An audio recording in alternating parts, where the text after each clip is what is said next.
Selamat pagi Bapak Ibu yang dikasihi Tuhan. Semoga pada pagi hari ini kita semua dalam keadaan sehat dan sukacita dalam menerima berkat Tuhan melalui hari ini. Sebelum kita melakukan aktivitas kita, mari kita berikan waktu sejenak untuk menerima berkat Tuhan melalui firman Tuhan yang akan kita dengarkan, yang akan memberikan kita kekuatan dan pengharapan untuk melakukan segala aktivitas kita satu hari ini. Mari kita angkat pujian bagi Tuhan, kita bernyanyi.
Kita berdoa.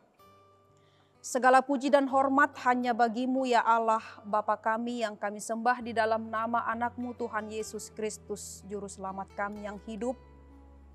Atas kesempatan yang indah ini, Tuhan masih memperbolehkan kami untuk menerima berkat Tuhan, untuk kami pakai dalam satu hari ini, melakukan pekerjaan kami, menjalani kehidupan kami.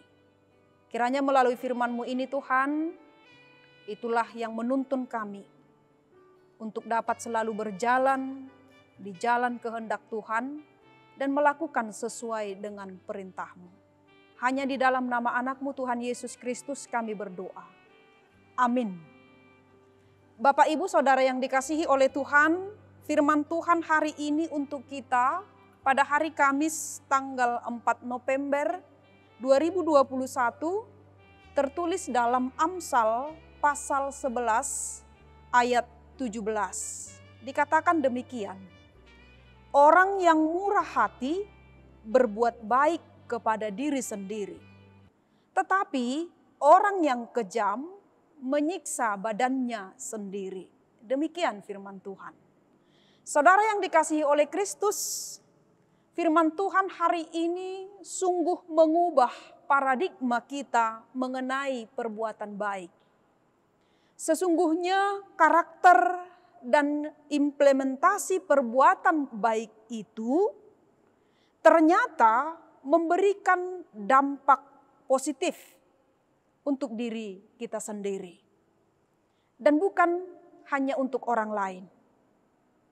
Membentuk dan mendidik kita dalam menyelaraskan kodrat hidup dengan gambar dan rupa Allah. Sebab kebaikan itu adalah sifat ilahi yang harus terpancar dalam kehidupan orang-orang percaya. Dan buah dari keselamatan yang kita terima dari Tuhan. Dan merupakan bukti bahwa kita memiliki iman yang hidup. Berbuat baik itu harus menjadi gaya hidup kita. Bahkan kebaikan itu tidak boleh dilupakan. Tetapi yang menjadi persoalan adalah perbuatan baik yang kita lakukan sering dilupakan dan tidak mendapatkan respon atau balasan sesuai dengan apa yang kita harapkan. Sehingga kita mulai merasa bosan untuk berbuat baik. Dan kita mulai berpikir 1000 kali sebelum berbuat baik. Dan akhirnya dia benar-benar berhenti untuk melanjutkan perbuatan baik. Kalau kita melihat kepada seorang petani yang menanam padi atau sayuran, di saat yang bersamaan ketika dia menanam padi atau sayuran, dalam yang bersamaan tumbuh pula rumput dan ilalang di sawah, di ladang tempat tanah yang dia kelola.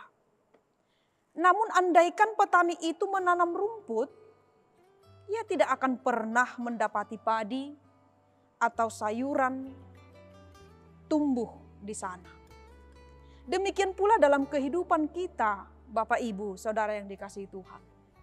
Ketika kita melakukan perbuatan baik, terkadang ada hal-hal buruk yang menyertai kita. Entah itu berupa disalah mengerti oleh orang lain, entah itu berupa cercaan, cibiran, fitnah dari orang lain. Jika demikian yang terjadi, haruskah kita berhenti berbuat baik ketika orang lain tidak membalas kebaikan kita? Kalau kita berbuat baik hanya sekedar untuk membalas kebaikan orang lain atau dengan tujuan mendapatkan balasan yang sama, apakah artinya? Lukas 6 ayat 33 berkata, sebab jikalau kamu berbuat baik kepada orang yang berbuat baik kepadamu, apakah jasamu? Orang-orang berdosa pun berbuat demikian.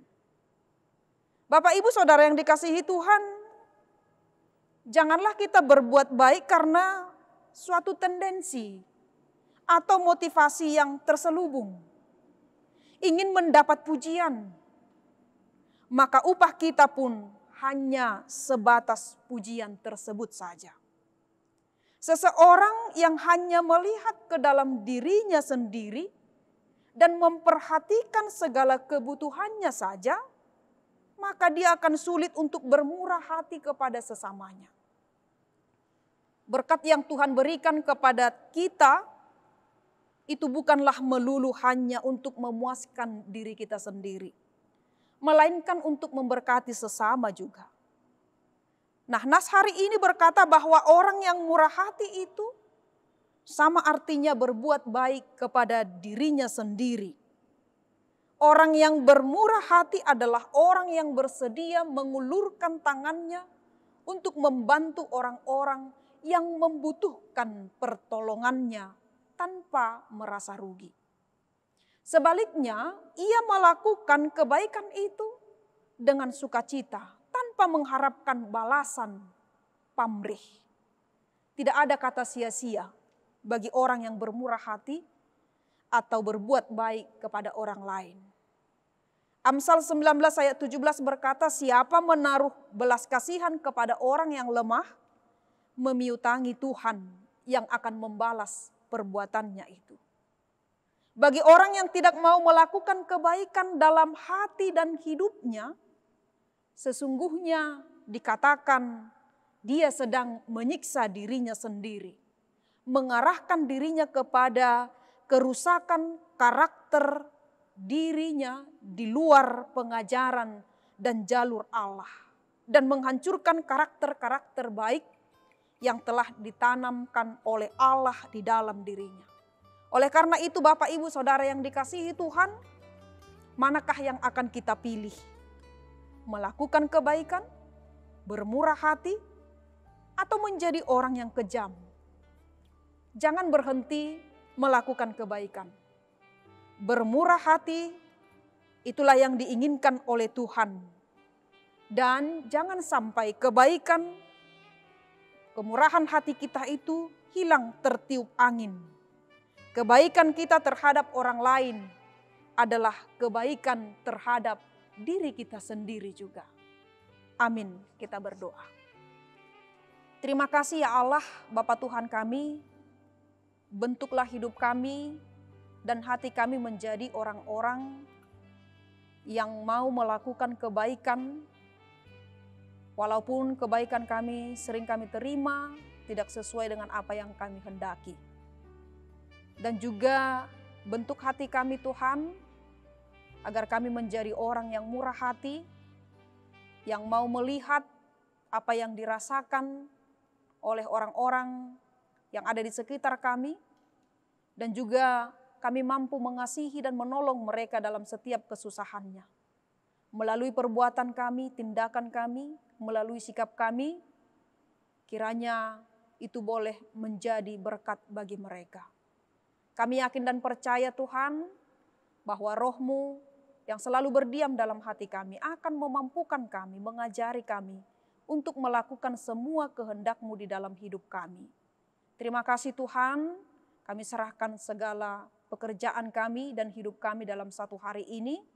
Kiranya Tuhan selalu bersama kami, agar kami boleh melakukannya dalam satu hari ini sesuai dengan kehendak-Mu. Hanya di dalam nama anak-Mu Tuhan Yesus Kristus kami berdoa. Amin. Bapak Ibu Saudara yang dikasihi Tuhan, tetaplah selalu dalam melakukan protokol kesehatan dengan memakai masker, mencuci tangan, dan menjaga jarak. Tuhan Yesus memberkati. Shalom.